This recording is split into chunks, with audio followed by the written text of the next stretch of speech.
the air I breathe. You are the air I breathe. Your holy presence living in me.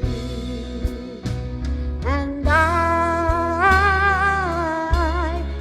thankful for you. And I'm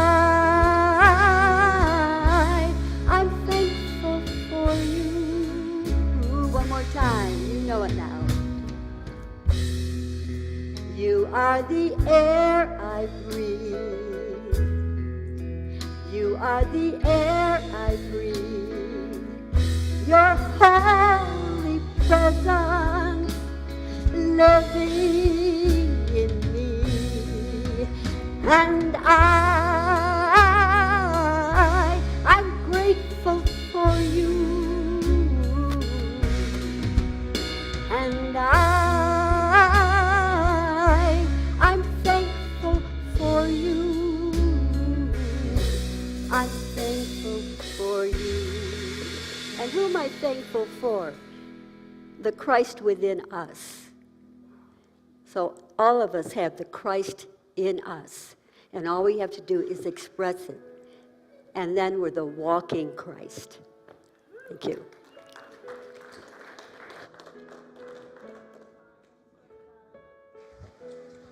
Good morning, everyone. The voice of God. Hey, another great day in Boulder, Colorado. Is anybody here from another unity? Oh, if you're from another, which one?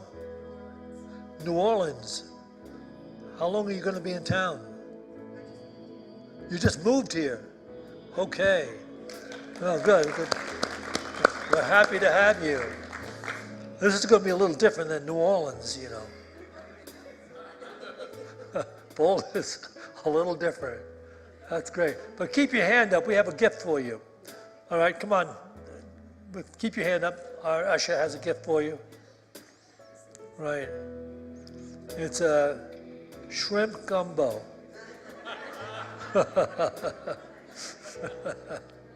Is there anybody here for the first time? Oh, look at this. Come on down. Bring down the gifts. Yeah, if you look in the bag, you have to look down deep. Come on, down in the front here. Just raise your hand up high. All right. Okay.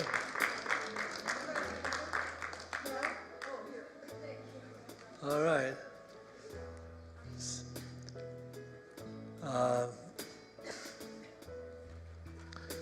In unity, we have the advantage over just about every other religion because in unity we believe that the major religion is live and let live.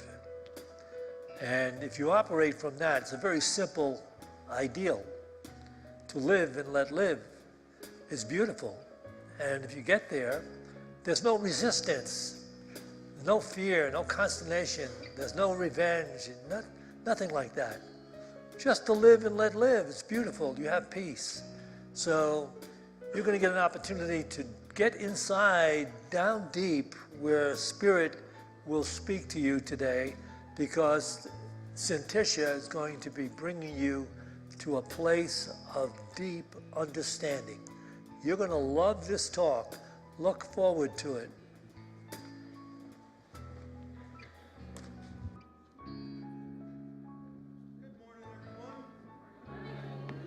Welcome to Unity of Boulder. Wow, I just got a lot louder. Welcome to everyone who's joining us here in house, in person, and welcome to everyone who's watching us on live stream. It's our pleasure to spend an hour each week with all of you. So thank you very much, and thank you to everyone who voted once again to help us win Best in Boulder. That is just the greatest thing in the world to know that people had to go out and you actually had to go in, sign in, and vote. So it's not a simple process. So thank you to everyone who voted for that. Another really easy way you can help Unity of Boulder out and can grow, because we want to spread this message far and wide, is anytime anytime you're watching anything we do online, or if you like today's service and want to go home and rewatch it, click that like button, or leave a comment, or give it stars. Leave us a comment on Google review. Those help us tremendously. The more of that kind of stuff we get, the further their algorithms go to spreading it to more people. So that's a real easy way to help us out and spread this message. A few things coming up this week. Normally we would be having our Sacred Feminine Circle on on Thursday, led by Norma, but Norma will be out of town. So there will be no Sacred Feminine Circle, but she is coming back in town, and she will be here on Thursday for the kickoff of our holiday choir season. That's this Thursday at 6:30. We would love to have as many people come join it as possible. You don't have to have any professional singing practice, or this could be your first time ever on a stage. We want everyone. We'd love to get more men. We need those male voices. And it's just a great way. You get to meet the whole group of people who join it. And if you've ever seen one of our Christmas or Easter shows, you know the kind of performances that Norma and Jack put together and how much fun it is to do all that. So all you have to do is show up this Thursday night at 6:30 for that. And today, following this service, immediately following it, over in Fellowship Hall, we are going to be having a potluck. Everyone's invited. Whether you have food to add to it or not, please just come right on in and join us. If you have food, take it over there into our Fellowship Hall. And please join us. We always have a great time and just hang out and meet someone new. So now I'd like to welcome to the stage our musical guests, Raven Wolf, which is, I'm sure a lot of you will recognize Heather over here. She's our, well, we say secretary, but she's it's way more than a secretary. Yeah, you do a lot more than answer the phones, Heather. And this is Jamie over here, and they travel around this whole area. They play lots of shows in this whole area. Speaking of which, they have a show this Wednesday night at the Boulder Farmers Market. You can go check out, and they also have a sign-up sheet out in the lobby where you can sign up to get on their mailing list to find out where they're playing near you anytime soon. So sign up for that. They also have CDs, so check them out. Thanks, Raven Mike. Wolf. Big hand for the band. I'd just like to say howdy to my friends. It's been a long time. This guy, Bongo Louie. Bongo Louie. Here's some Indigo Girls for you this fine Sunday morning. 1, 2, 3, 4.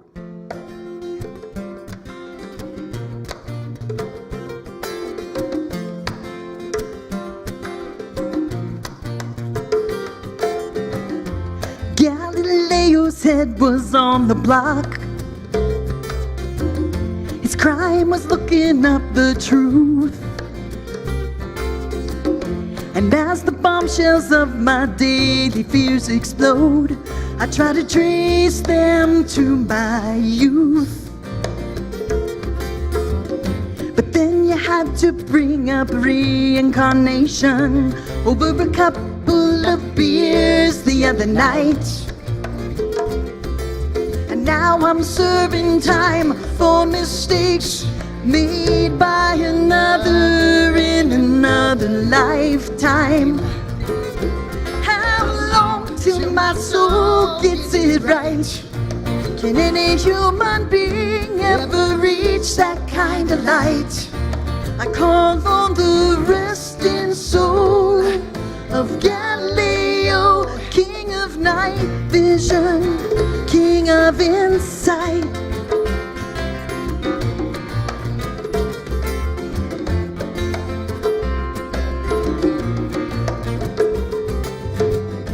Then I think about my fear of motion, for which I never could explain. Some other fool across the ocean years ago must have crashed his little airplane. How long till my soul gets it right? Can any human being ever reach that kind of light? On the resting soul of Galileo, king of night vision, king of insight. I'm not take everything so seriously. If we wait for the time till our souls get it right, then at least we'll know there'll be no nuclear annihilation in our lifetime. I'm still not right.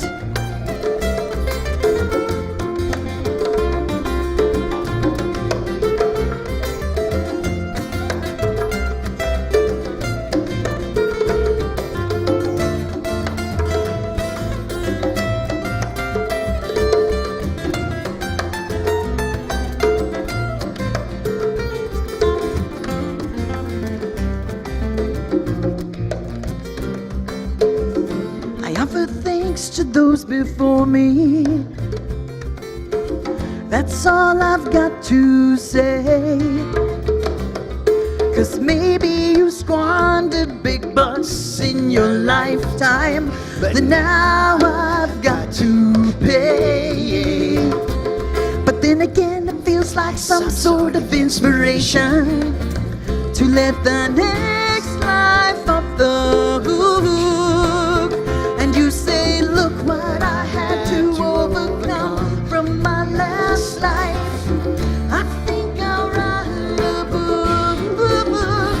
How long till my soul gets it right? Can any human being ever reach that kind of light?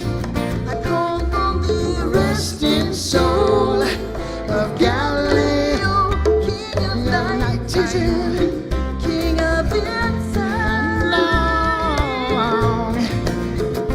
How long till my soul gets it right? How long till my soul gets it right? How long?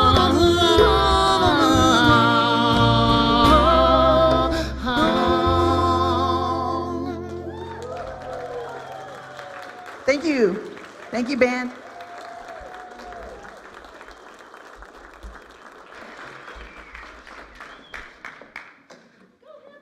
Now we're talking. That was rousing and exciting, and obviously I love that song, I know. I so appreciate it. It'd be hard to believe when you know Heather, who I want to call her the CEO and owner of Unity of Boulder. She's not a secretary. This woman does everything for us. It's amazing. That just focused, amazing person is this little rocker. You know what I mean? She's just amazing. So much talent in this center. You know, there's just so much.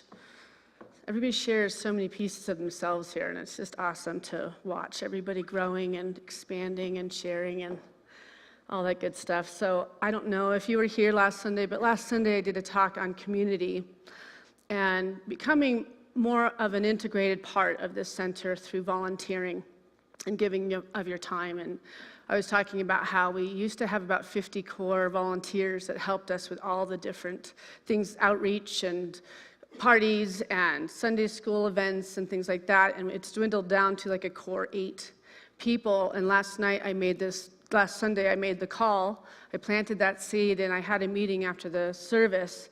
And I had 2 wonderful people that I want to recognize. Will and Elaine, if you'd stand up, decided to take on being the volunteer coordinators for our center. So let's welcome them.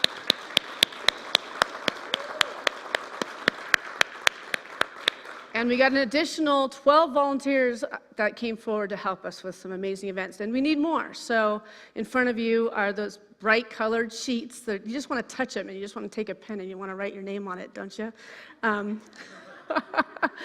This is like the height season for a spiritual center. You know, we have the holidays coming. So the more people we have to help, the more activities we can have for those who don't have extended family and want to have fun things to come and do and gather through Thanksgiving, Halloween, Thanksgiving, and Christmas. So if you feel called to any of those things or just want to help with ushering or greeting, we could use all the help we can get.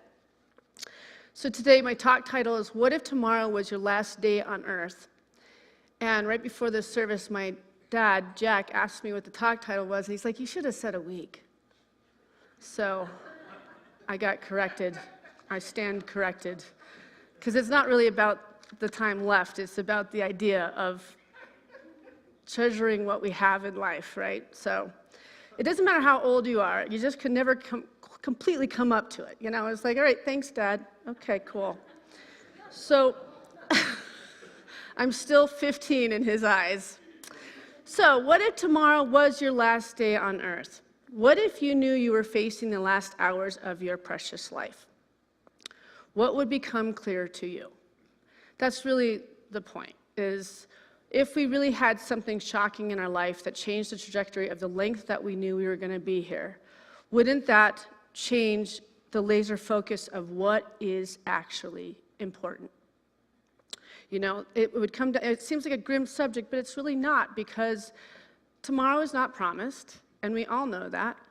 And what would we make of the utmost importance in this moment? Would we make sure we healed a relationship that wasn't going well, that we knew we were going to someday heal, right? Would we take to task our own dreams and just do something outlandish, like get a plane ticket somewhere because you always said you never had enough money, but you really did have the money, but you're being really cheap with your money, and you weren't making your life about exploring and enjoying this life? Because a lot of us are working just to get by instead of working to live fully and having adventures to look forward to and cherishing our children and cherishing the things that really are actually important. I wrote this talk this last Thursday, and I always write my talks on Thursdays, and sometimes they come and sometimes they don't. This is the seventh Sunday talk I've given in a row, and I've found that I'm good for 5. I'm just going to be raw and honest up here today. So usually after the 5th, I take a Sunday off, and it just hasn't worked that way. And I guess the universe is stretching, going, no, you can pull off 7, and I'm going to today. But before I started writing my sermon, I usually go to dance classes. Dancing is really my moving meditation, and that's how I'll focus some of the ideas that I'm in, and I put something in my heart, plant it, and then I dance it into my experience. And usually major ahas come to me while I'm dancing. And this particular day, I was going to Nia in Lions. I had discovered Nia in Lions about 8 years ago, the spiritual dance we have here, and it was a teacher there named Jasmine that her whole dance form had changed my life, because I was a dancer my whole life, and it was just so nice to finally find a place to dance again at my age with other people my age and older and all that good stuff. And she really did transform my life during a really difficult time, and I look up to her. I just see her as just this wisdom maker, and she helped me bring Nia here to Unity at Boulder. So when I went there with something heavy on my heart, something that's going on in my life with a friend of mine who is really giving up on life, like really not showing up to life, and a depression has just taken this person to the point where your basic tasks aren't even getting done. Like, that's even overwhelming this person, and this person matters to me, and it's affecting me, and I've done everything to evoke light and happiness and truth and faith and all those things, and it just seems to be landing on deaf ears. And so I was processing that on the way to the dance class. And when I got there, I walked in and saw my friends that I danced with there, and there was an energy there that was very off, and everybody was crying, and I was going, okay, what's going on here? And I soon learned that one of the students from their dance team had passed away the night before, who had graduated from the dance team 2 years before, which my daughter's been on the dance team now for a few years, and it's just the most unbelievable family of kids. So all of these women are mothers of the children of those dance teams. And it was a very beautiful experience, because you're with your community and there's been a loss, and you have all this sisterhood there communing in this energy, and it was really hard. It was really sad, and eventually I realized I knew the girl too, and I'd seen her dance a lot.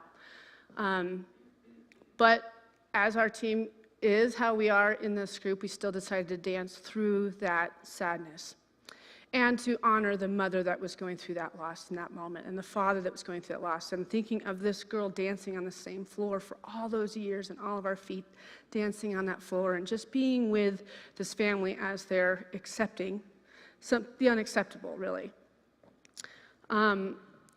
When Jasmine started the class, she is usually giving some divine inspiration of something we should dance with and dance through our experience. And her words at the beginning of the class was, "Life is not fair."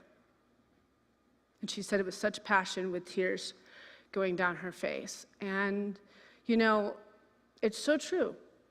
Life isn't fair sometimes. Like, really and truly, working in this work, you know, I share this a lot. You know, you think you're going to go into ministry and you're going to be a part of the christenings and the weddings and the celebratory potlucks and all these things, but really as a minister, you're really dealing with the contrast a lot.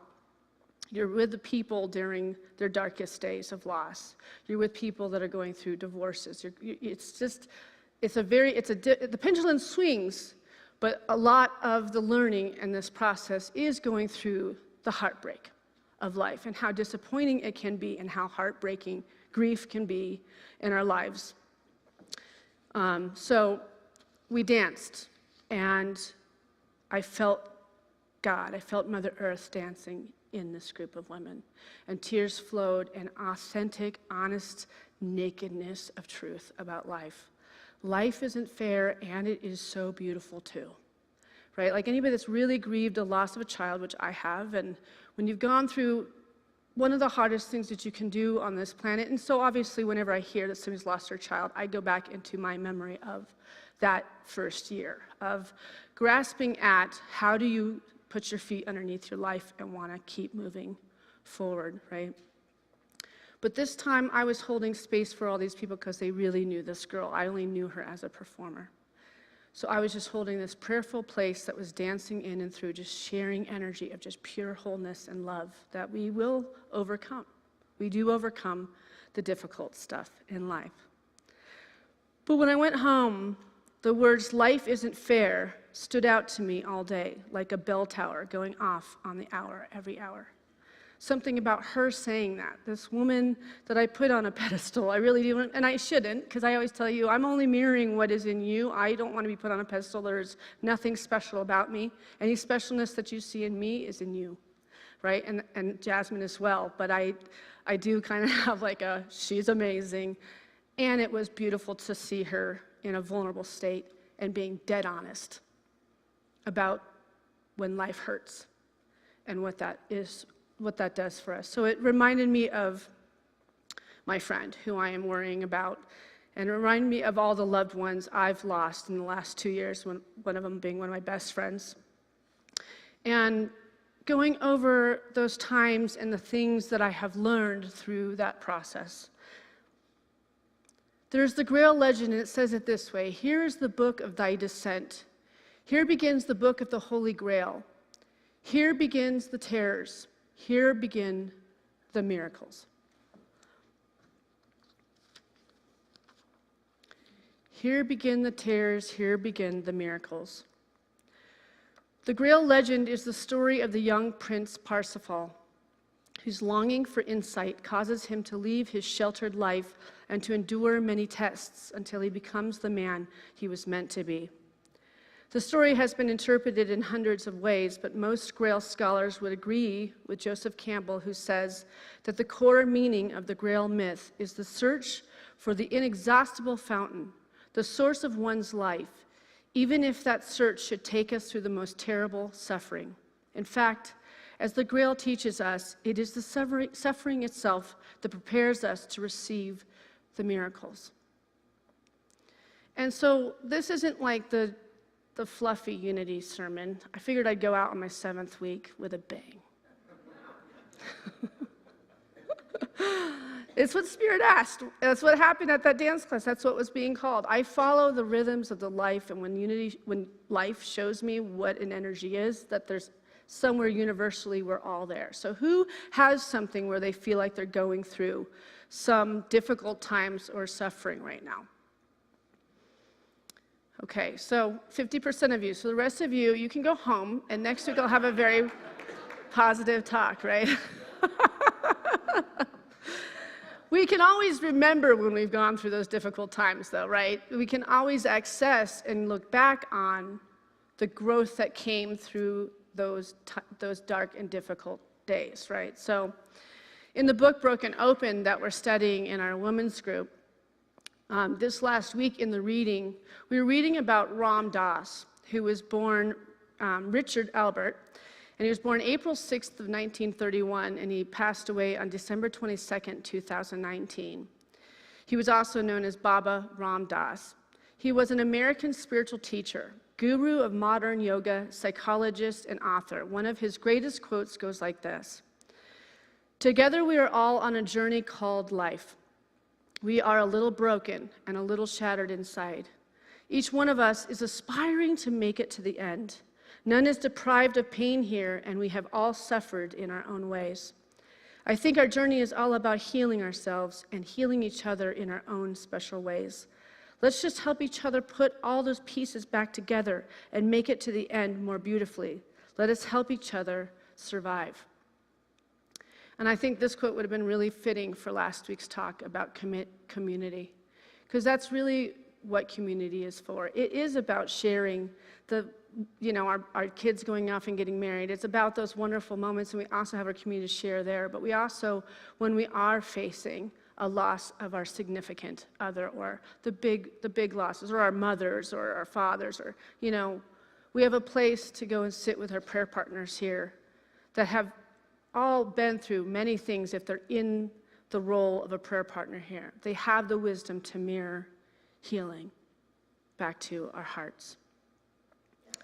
So in the book, Elizabeth Lesser wrote this book, which in my opinion is one of the greatest authors, especially for women as far as authors go. If you want books that transform you, the book Mirror and Broken Open are two of my favorite books ever. So Elizabeth Lesser explains what she witnessed from him as his friend through a profound visit with Ram Dass after his stroke. And here's a picture of the two of them spending time together. She writes, "What ensued will go down in the record of my heart as one of those rare times in life when you finally rest, and you put down the burden of striving, and a sense of well-being spreads like honey into every corner of your consciousness. There was nowhere else to go, nothing to do, no one to be, just now, just this precious day, these shared breaths with a friend. I learned something that afternoon that will serve me for the rest of my life. All along in my friendship with Ram Dass, I had been aware of two sides of the man, the brilliant teacher Ram Dass and the frustrating friend Ram Dass. But now I was with a third Ram Dass, one who seemed to be both simpler and grander than the other two combined. This was not yet another side of the man. This was his soul, his core, his true self. The other Ram Dasses stepped aside in difference, as if they were merely surface, level apparitions, as if the good Ram Dass was a temporary ghost, formed of genetic gifts and karmic awards." Ugh, this woman can write. "And the bad Ram Dass was made of learned defenses, coping mechanisms, and old wounds. This new Ram Dass, this soul version, contained the other two and transformed them into a whole and luminous being. Of course, the Ram Dass I was now greeting had been there all the time. It was not just something in him that had changed to allow the soul to shine through. Something had shifted in me too, so that my soul was greeting his, and we both had come home." Elizabeth Lesser goes on to say, "Ram Dass, I think the stroke has made you more human," she said to Ram Dass, "more a real human being, and more an eternal soul, both at the same time." His eyes filled with tears. Oh, that didn't get in there. Okay. And he squeezed my hand, and he said, "Grace," he said, "stroke is heavy grace, fierce grace." We sat in silence for a while, digesting the words. Before happy grace, love grace. Good things kept happening to me, then stroke. Lose things, also grace, fierce grace. "I understand," I said. "What did you lose, though?" He said, "What did fierce grace take away?" "Ego," Ram Dass said, making the motion of a blade slashing his throat. Ego gone. Nothing more to lose. Ego breaks open. Then you see who you really are. So I want to go back to that picture of him because I'd rather us remember him like that and not in the wheelchair. Elizabeth goes on to say, perhaps I was finishing his thoughts now, and not just his words, but I looked into Ram Dass's eyes and I understood what he was trying to tell me. He was saying, this is the real me. Please always know that behind all of my human behaviors, behind the best of me and the worst of me, behind the ego struggling to survive, is my soul longing to mingle with yours. And he was telling me that behind everyone's learned behaviors and odd eccentricities lurks a soul ready to make contact, if only coaxed out through a crack in the ego. Would that it take something less than fierce grace to break us open? So I just want to sit with that for a second. Does it take a tragedy? Does it take the loss of our mobility? Does it take us to face one of our biggest fears, like something like a stroke, to finally find ourselves, to let go of the ego that we think is protecting ourselves from being hurt by people, by, covering our judgments, hiding our shame. That ego is just flaring because we're using it to protect the vulnerable, true nature that we all are. And yet, even somebody like Ram Dass, who transformed thousands and thousands and thousands of people's lives, still had that ego in that frustrating part, as Elizabeth Lesser said. And there's no judgment here, but there was ego probably in that leadership of having all these people adorning you and putting flowers on you and loving you and making you special. This need to be special is a process of being separate from the oneness. And I've met gurus that have carried themselves with that energy, for sure. And I find it extremely off-putting. There's a person that used to lead all of the prayers at these conventions that I'd go to, and I won't name what they were. And everybody exalted this person when this person walked up, and the way she walked down with her outfits and her hair, and it was like she was better than everyone. And it made me sick, to be totally honest. Because I've seen that quality in the spiritual work my whole life, because I grew up in this work. And when I came across those vulnerable, authentic, beautifully healed folks, it resonates. It literally resonates where you get shivers like you're in the presence of a ghost. Because it's so rare when we meet with that kind of truth. So it's really aligned in my need to be right is no longer even a part of my experience. My need to be truly helpful is. My need to be selfless is. My need to show up for whatever situation is coming across my life right now, regardless of what my schedule is that day. I will stop because I live in the divine plan of God through me in action, right? So I've watched the fiery life of people going through those dark times that have awakened them into that angelic, deep connection with soul in expression. And it's a beautiful journey. When you've gone through a grief process that has flattened you for a few years, it changes you. You have a vibration that you know when you're in the presence of another person that's either going through it or has gone through that, and there is an actual community that you're a part of. And you don't even have to say it, you just innately and intuitively know it. But that doesn't mean that I can evoke this light or this love in this person that I'm having a challenge with right now, that is having an effect on really important people in my life at the moment. And I'm not going to name names again, but you can evoke light, you can give love, you can inspire, and you can lead them to the water of life. But you can't ever make anybody drink. That's the hard part, right? So if we're in marriages or we're in relationships where we want to share this joy, we want to share this peace that surpasses all understanding.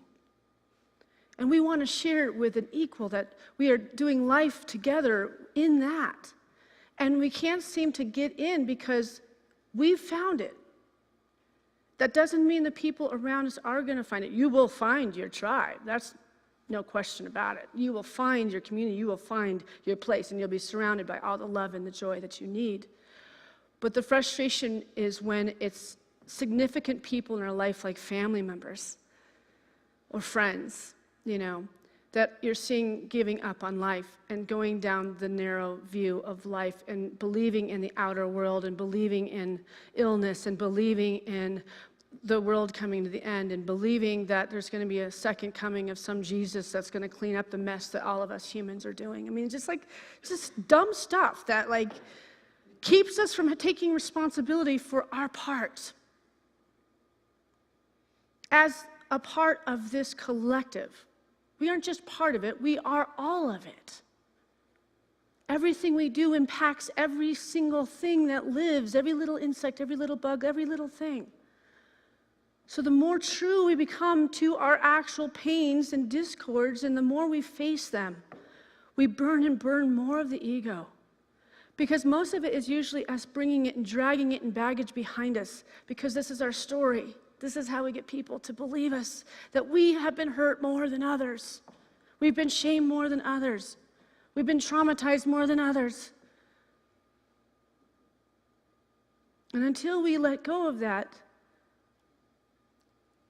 we may have something else much more shocking come in to grow our souls. So why put off tomorrow what you can do today? Right? Your life and living it abundantly. So what if you knew that tomorrow was your last day, or a week, Jack? What would you do if you only had a week left, Dad? Just what I'm doing. I love my life. Yes, that's what we want to hear.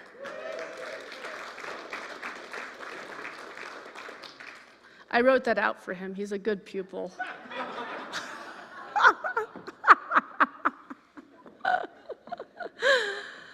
Okay, so I found these words in, I can't remember which book I found this in this week, and I didn't write it down, but I'm going to share this with you. I'm wondering what is going on here. Oh, you're right.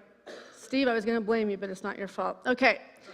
When Nicodemus asked Jesus about the kingdom of God, he answered him in John 3:3, "Truly, truly, I say to you, unless one is born anew, he cannot see the kingdom of God."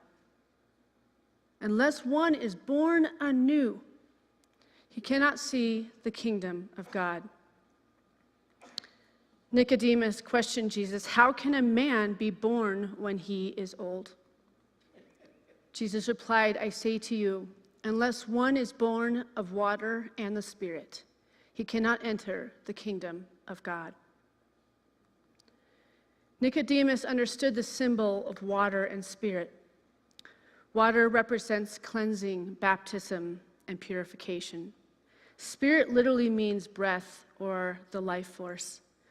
A spiritual and water rebirth brings us into relationship with those parts of ourselves that have yet to be integrated into our senses of wholeness and well-being. Our fears, false beliefs, judgments, and limitations live in us as a watery pit of the abyss. Conflict is our spiritual midwife. Through cleansing, the purification, we breathe new life into our being. We awaken to possibilities that only conflict can reveal to us. Conflict brings us into relationship with the kingdom of God, the dimension of life that is pure and potentiality. We do not readily open ourselves to challenging circumstances without certain assurance. Our need to feel safe and okay about ourselves moves us away from the abyss, the place where we truly grow and let go of our ego. Yet it is at those very edges where we experience being most alive. You know, they say if you need a miracle or you need a healing, you need a prayer to be answered, they say to go find a grieving person and pray with them. That grieving people are the closest to God. And it's true, because the grief has broken you down. The grief has so brought you internally to the interior nature of the soul. That internal nature of the soul is grieving this other life, but finding a way to connect with the other life or whatever they've lost. Trying to find a new language, a new communication with what has passed over into the unseen realms, but is still seen here. And are operating from a place of intuition, of divine guidance, and the veil is thinned for those who are in grief. And it's not by the Spirit's realm that it gets thinned. It gets thinned because of our own consciousness, of moving out, of looking to the world to still replace and patch and change and fix and collect whatever we can for baggage of something to protect ourselves from our authentic, true, raw, naked selves. They're in that. And all they have is the relationship of spirit.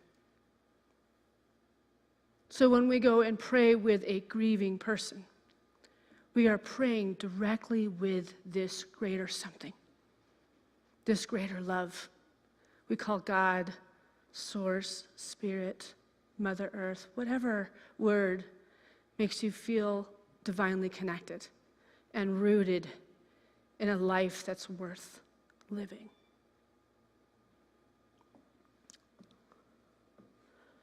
So I wrote this sermon for my friend, and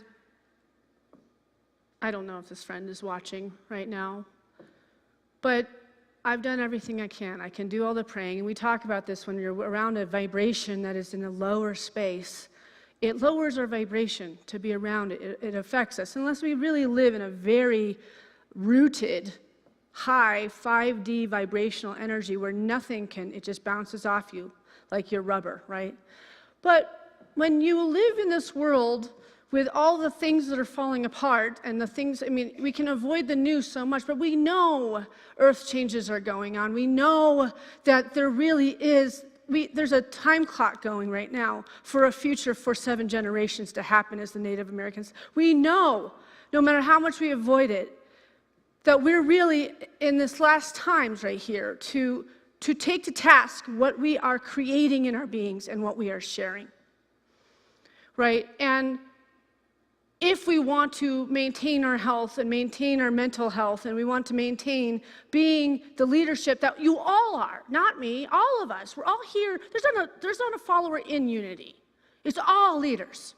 You're not even attracted to being a part of unity if you're a follower, because we don't give you any dogmas or any, like, do this, and then you'll get, like, God's favor or something. It's hard, the unity process, because you actually have to take to task yourself. You actually have to see if you are living this spiritual life, even when people aren't watching. You're not fooling anybody, because it's not about fooling God. God's not watching and wanting to punish you or take things away or give you illnesses. All those things are manifested by you, in you, through you. And also your blessings and your abundance and your perfect health and all your goodness is also created in you, by you, through you. So if this was your last day on earth, what needs your attention? What needs your intention? We'd be in a lot more truth with ourselves. Once we can tell ourselves the truth, everything will start to work out for us. But it's our denying our truth, either avoiding our pain, avoiding our grief, or living in victimhood and sharing about our disempowerment, all the things that disempower us, instead of living from a view of everything that empowers us. Right? The trouble is you think you have time. Buddha said that a long time ago. That has a lot more meaning right now, doesn't it? So what if you knew you were facing the last hours of your precious life? What would you become clear to? What would become clear to you? What would become the most valuable and important thing to you? What would you feel you needed to do for closure and healing? What would you say to those whom you have loved with everything that you are and those who have touched your life the most? I ask this because time is never promised and life is fragile, and for some, much too short. This can seem like a grim subject, but if you took the time to really sit with this question, I believe you would become much more laser-focused on what is really important and what is not. What is really important and what is not.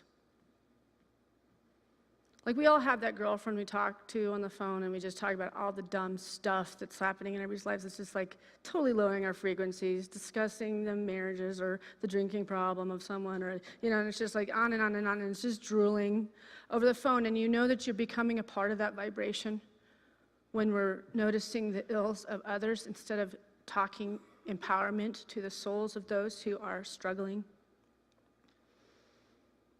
I believe you would get a much broader look on your life and the daily habits and interactions that are blessing you and those that are missing the mark. If you lived your life like it was your last day, you would probably change the things that were not serving you.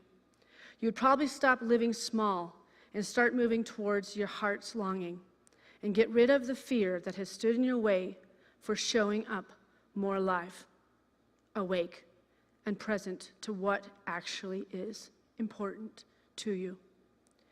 You may even stop delaying the healing of a grievance and find more compassion and achieve truth forgiveness for yourself and others. You see, if you start living your life like it was your last day on earth, you would love harder. You would speak more authentically. You would show up for yourself and others, and you would stop putting off tomorrow what you could do today. So today we always have a circle up after the service where I sit with those of you who'd like to discuss this talk, which will take place at the back of the sanctuary back there. And that's going to be the topic. What is it that you, first of all, really want in your life? And if you lived like it was your last day, what would you do? Would you just go get those tickets to Italy and just go do it? Honestly. Start giving you the life that you say someday you will deserve? Because that someday is not promised. Or give you the life to just go and enjoy nature, or take a day off from work, or go up to Idaho Springs and soak in some beautiful mineral water. Lapping up the beauty of what life has to give us so that our cup is overflowing and blessing everyone that surrounds us. So I want to just take us into a short meditation and process some of this.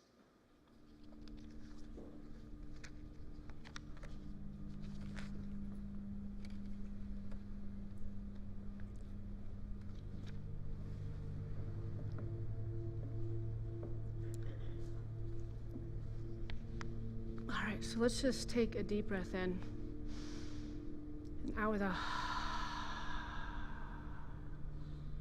and again in.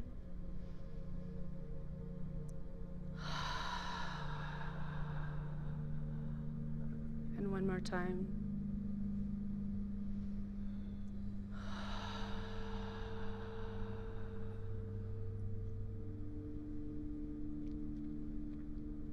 Just let the rhythm of your breath just become natural. Getting your feet flat on the floor and getting your back straight, and not letting the pew support you, but actually letting your sit bones and your ab muscles, getting your back straight for alignment of the energy from Father Sky through the body to Mother Earth. And let's visit what caught your attention today during this talk. What stood out as something you could focus more attention and intention on?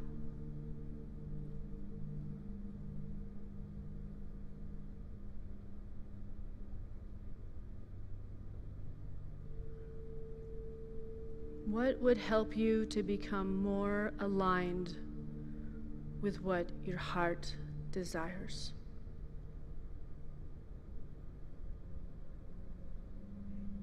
A powerful way to awaken more and more of the beauty that you are in this life is to use the great I am.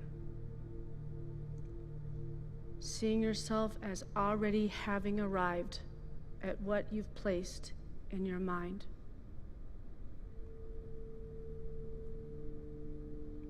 I am is the name of God given to Moses, honoring the cooperation of your highest self and acknowledging your divinely aligned desires.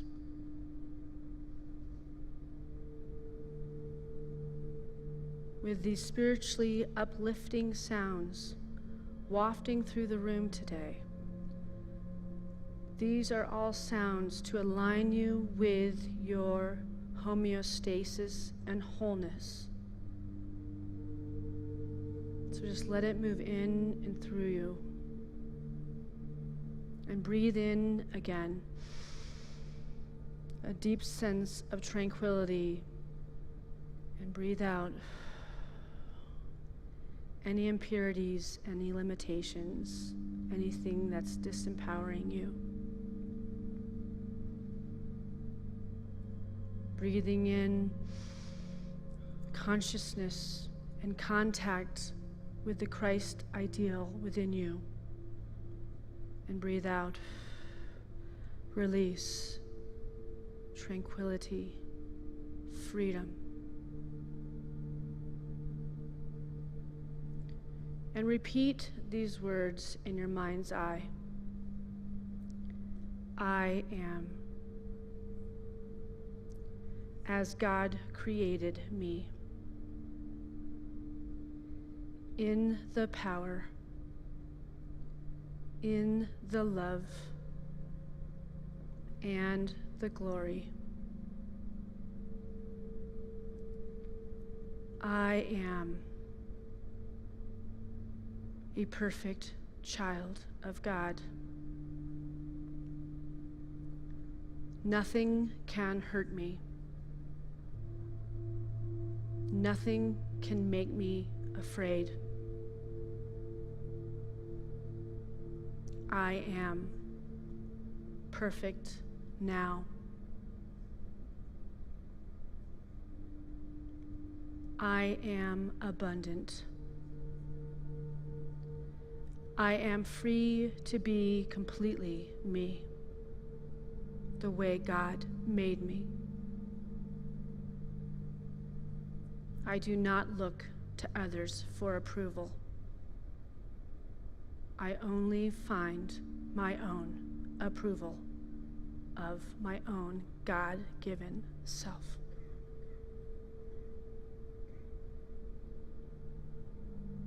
Spirit, God, Source, we give thanks for this time of connecting with our souls and remembering what is truly important. And so we come back into this room fully awake and energized to step into the life we were born to live. Thank you, God. Amen.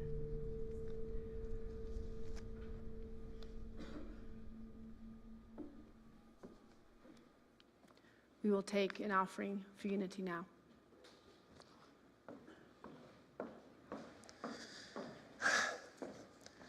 Well, Syntysche was right.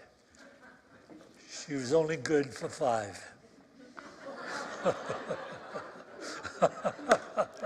Well, she got me twice while I was... Just another great talk to give us some introspection. But let me tell you something. If you only had one day, you wouldn't want to try to get a plane to Italy because you'd likely die on the plane. It should have been a week, you know? I'm going to do that talk over next week. Come and hear me do it. Is he a good boy?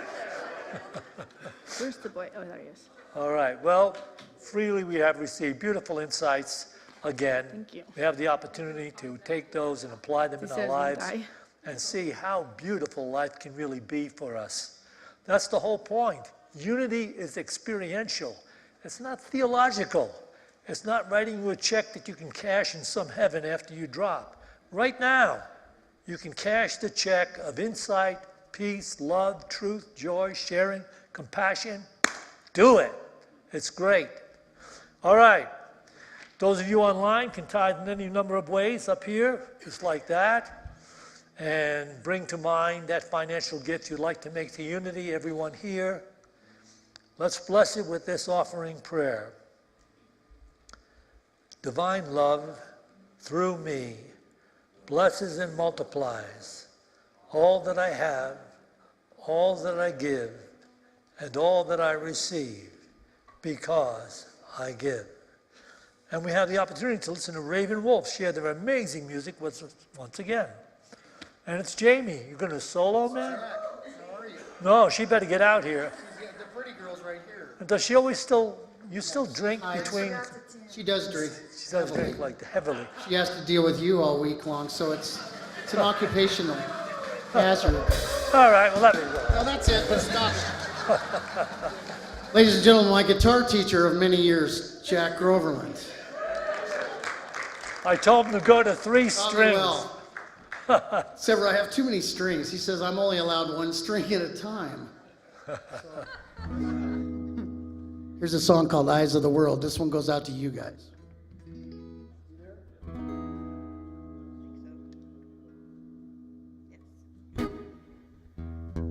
That's Josh on sound. He's amazing.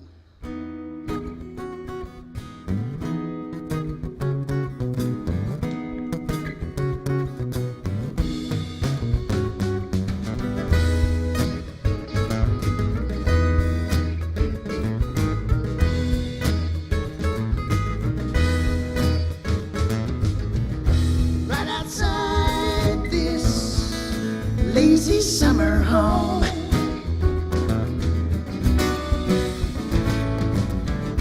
we got time to call your soul a critic, no.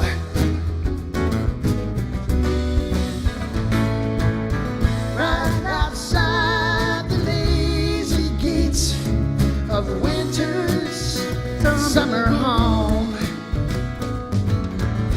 wondering whether or not that's winter's wings a mile long, just carries the bird away.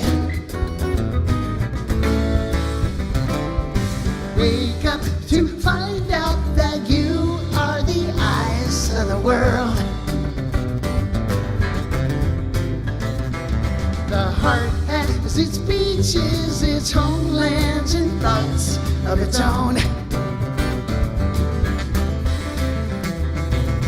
Wake now, discover that you are the song that the morning brings. The heart has its seasons, its evenings, and songs of its own.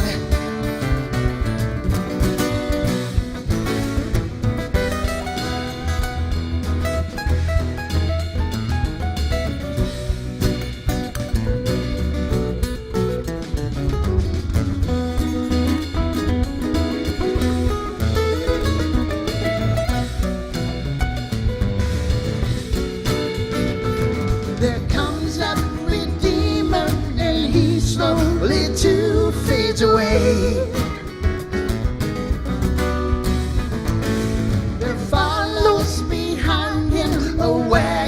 that's loaded with clay.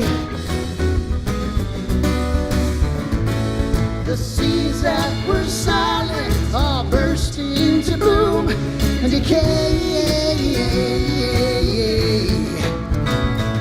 The night seems so quiet, it's ghosts on the heels of the day. Wake up to find out that you are the eyes of the world. The heart has its beaches, its homelands, and thoughts of its own. Wake now, discover that you are the song that the morning brings. The heart has its seasons, its evenings, and songs of its own.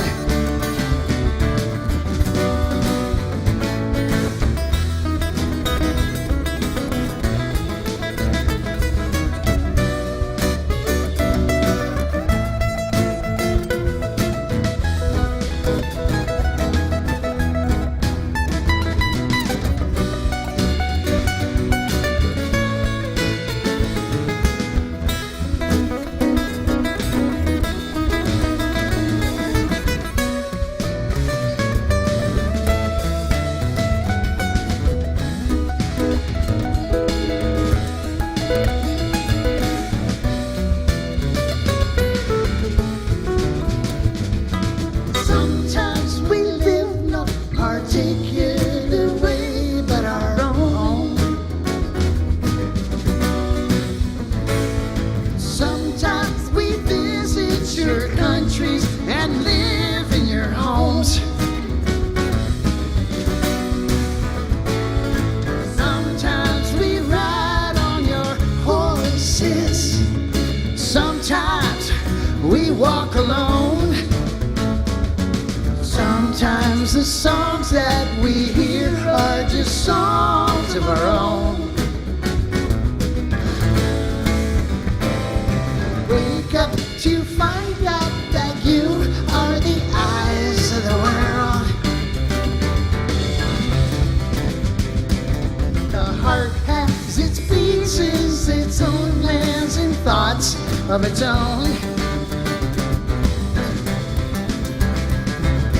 Wake now, discover that you are the song that the morning brings. The heart has its seasons, its evenings, and songs of its own.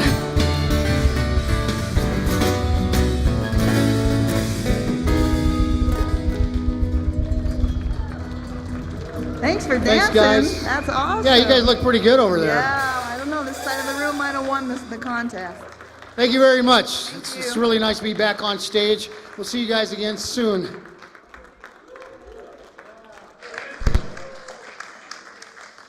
Sooner than later, I hope. It's a long gap. All right, well, we're going to close with Let There Be Peace on Earth, but before that, we want to let you know that we have prayer partners available to you, and they're standing over here with the white sashes on. If you need a prayer today, just stay seated in your seat, and they'll either pray with you in here or downstairs in our beautiful meditation room. And then we also have a potluck over here. And if you want to run out and just grab a quick dish, we're going to start that about 15 minutes after the service. And if you don't have a dish, we have plenty of food too, so just stay and let's all gather together. And I forgot that we had the potluck, so that meeting around the table, I'll sit at a table and you can join me at my table and we'll do it and eat food at the same time. All right, do you have anything else? No, it sounds like we got it all done. Okay, let's all rise. Let's close with the Let There Be Peace on Earth. If you want to hold hands, you can hold hands. Let there be peace on earth, and let it begin with me. Let there be peace on earth, the peace that was meant to be. With God as we are, and we are.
No more struggle, no more strife.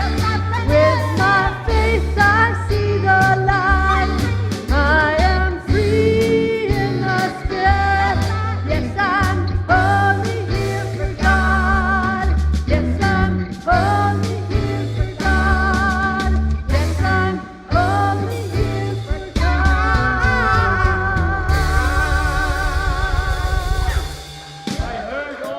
Singing. I heard you singing. You now must show up 6:30 Thursday night for choir. You are going to sing holiday music and you're going to love it.